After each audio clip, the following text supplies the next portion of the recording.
नमस्कार, स्वागत आहे तुमचं सुषमाज किचन मध्ये। आज आपण सोप्या पद्धतीने मटार पनीर कसा तयार करायचा ते पाहणार आहोत। अगदी साधी, सोपी आणि झटपट तयार होणारी रेसिपी आहे। मटार पनीरची किंवा मग कोणतीही ग्रेव्ही दाटसर होण्यासाठी यामध्ये मी एक पदार्थ टाकलेला आहे। ते त्यासाठी रेसिपी शेवटपर्यंत बघा। रेसिपीला लाईक करा, चॅनलला सबस्क्राइब करा, तसेच बेल नोटिफिकेशन पण ऑल वर प्रेस करा। पनीरची भाजी बनवण्यासाठी सर्वात आधी आपण ग्रेव्ही तयार करून घेणार आहोत। यामध्ये मी एक पळीभर आपण तेल टाकून घ्यायचंय।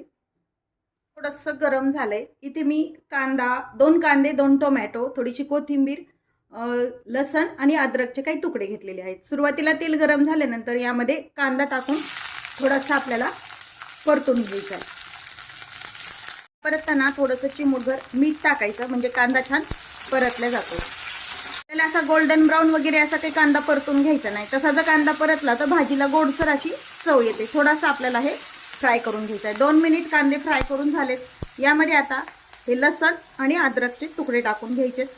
त्यासोबतच आपण हे बारीक मीडियम साईज मध्ये चिरलेला 2 टोमॅटो पण टाकून घ्यायचे। आणि टोमॅटो सॉफ्ट झाले। आपण 200 ग्राम पनीर घेतलं होतं, यातले मी काही तुकडे करून घेतलेत। यामध्ये आपण हे टाकून घ्यायचे। हे तुकडे टाकल्यामुळे काय होतं, ग्रेव्हीला छान क्रीमीनेस येतो आणि ग्रेव्ही छान अशी दाटसर तयार होते। त्यामुळे ग्रेव्हीमध्ये जे तुम्ही भाजी बनवता, समजा छोलेची बनवता, छोले बॉईल केलेले या मसाल्यासोबत काढले तर त्या पण ग्रेव्हीला छान दाटसरपणा येतो। आता गॅस बंद करून घ्यायचा आणि हे जे परतलेलं मिश्रण आहे एका ताटामध्ये काढून थंड करून घ्यायचं।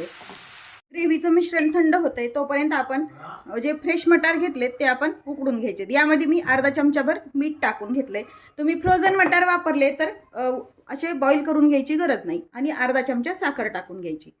आणि हे जे फ्रेश मटार आहेत, मी मटारचे शेंगा आणून सोलून घेतलेले आहेत। 1 वाटी मटार, यामध्ये 2 मिनिट छान उकळून घ्यायचे। हे मटार बॉईल करायला ठेवलेत। मटारचं भांडं आपण दुसऱ्या गॅसवरती ठेवूया। मटार पण एकीकडे बॉईल करतोय आणि एकीकडे आपल्याला हे थोडासा जो 200 ग्राम आपण पनीर घेतलाय तो फ्राय करून घ्यायचा आहे। त्यासाठी मी कढई गरम करायला ठेवलेली आहे। ते थोडंसं तेल टाकून घ्यायचंय। तुम्ही पनीरचा क्यूब आणू शकता किंवा मग अख्खा पनीर आणला तर तुम्ही त्याचा क्यूब सारख्या कट पण करू शकता। 2 पळी यामध्ये तेल टाकलेलं आहे मी। बटर टाकून घ्यायचंय। ऑप्शनल आहे, नसेल तर तुम्ही याऐवजी साजूक तूप पण वापरलं तरी चालते। बटर छान मेल्ट करून घ्यायचंय।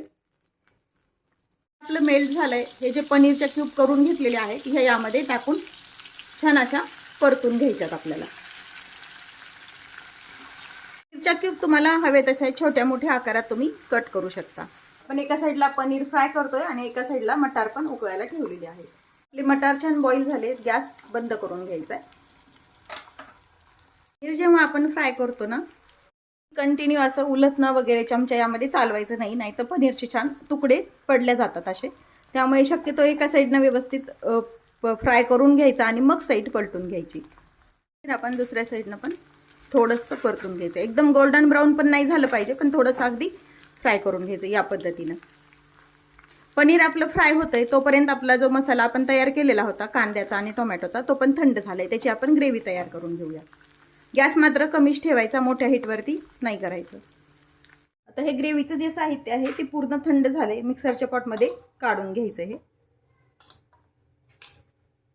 हे बारीक चिरलेली कोथिंबीर टाकून घ्यायची आहे।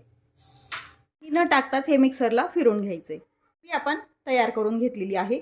यामध्ये पनीर घातल्यामुळे थोडासा कलर याचा पांढरसर येतो। पनीर जर नाही घातलं तर छान लालसर अशी ग्रेव्ही तयार होते। पनीर पण आपलं छान फ्राय झाले। गॅस बंद करून घेऊया।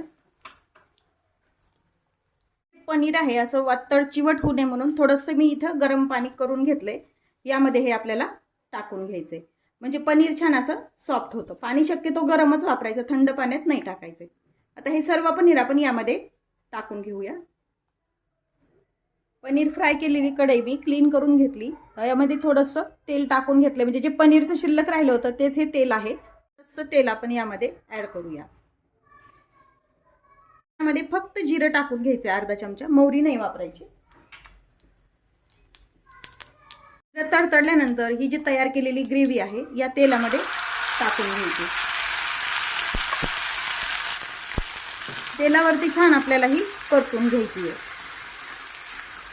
2 मिनिट ग्रेव्ही परतून झाली। यामध्ये 1 चमचाभर किंवा तुम्हाला हवं तसं काश्मीरी मिरचीचं तिखट वापरायचं।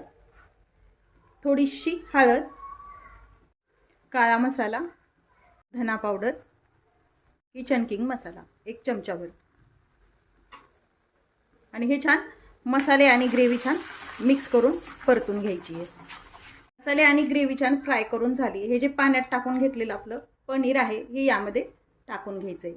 हे जे पनीरचं पाणी आहे हेच आपण ग्रेव्ही जर वाढवायची असेल तुम्हाला तर ते वापरायचं. त्यामध्ये जशी ग्रेव्ही लागत तसं तुम्ही यामध्ये पाणी ॲड करायचं आहे.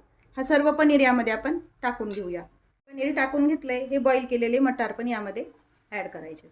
यामध्ये मी इथं कसुरी मेथी जी आहे ती थोडीशी फ्राय करून त्याची पावडर करून घेतलेली आहे, ती पण यामध्ये टाकून घ्यायची. मटारमध्ये साखर घातल्यामुळे मटारचा कलर अगदी हिरवागार राहतो. आणि हे आता छान जिन्नस मिक्स करून घेऊया. आपल्याला हवं तसं तुम्ही पाणी ॲड करायचे. थोडीशी ग्रेव्ही जर अगदी अशी जर भाजी हवी असेल तर तुम्ही पाणी न ॲड करताही ठेवू शकता. मी किंचित जे आपण पनीर पाण्यात टाकलं होतं तेच पाणी मी वापरतीये. थोडंसं टाकून घ्यायचं आहे. ते मीठ टाकून घ्यायचं आहे. आपण मीठ आधी टाकलेलं नाही आहे. चिरलेली कोथिंबीर आणि हे छान मिक्स करून घ्यायचं आहे. अगदी पाहू शकता तुम्ही सुंदर भाजी ही तयार होते. हवं तसं तुम्ही यामध्ये ग्रेव्ही ठेवायची आहे. आता गॅस बंद करून घ्यायचा आहे. तयार आहे आपली झटपट तयार होणारी पनीरची भाजी. पाहू शकता तुम्ही अगदी छान दाटसर अशी ग्रेव्ही तयार होते. त्यामध्ये आपण तो पनीरचे काही पीसेस टाकल्यामुळे ही भाजी तुम्ही पोळी, भाकरी, नान, कुलचा यासोबत खाऊ शकता. रेसिपी नक्की करून पहा. रेसिपीला लाईक करा, चॅनलला सबस्क्राईब करा, तसेच बेल नोटिफिकेशन पण ऑलवर प्रेस करा म्हणजे तुम्हाला माझ्या प्रत्येक नवीन रेसिपीचं नोटिफिकेशन सर्वात आधी येईल. अशाच नवीन रेसिपी सोबत पुन्हा भेटूया. तोपर्यंत बाय बाय. व्हिडिओ पाहिल्याबद्दल खूप धन्यवाद.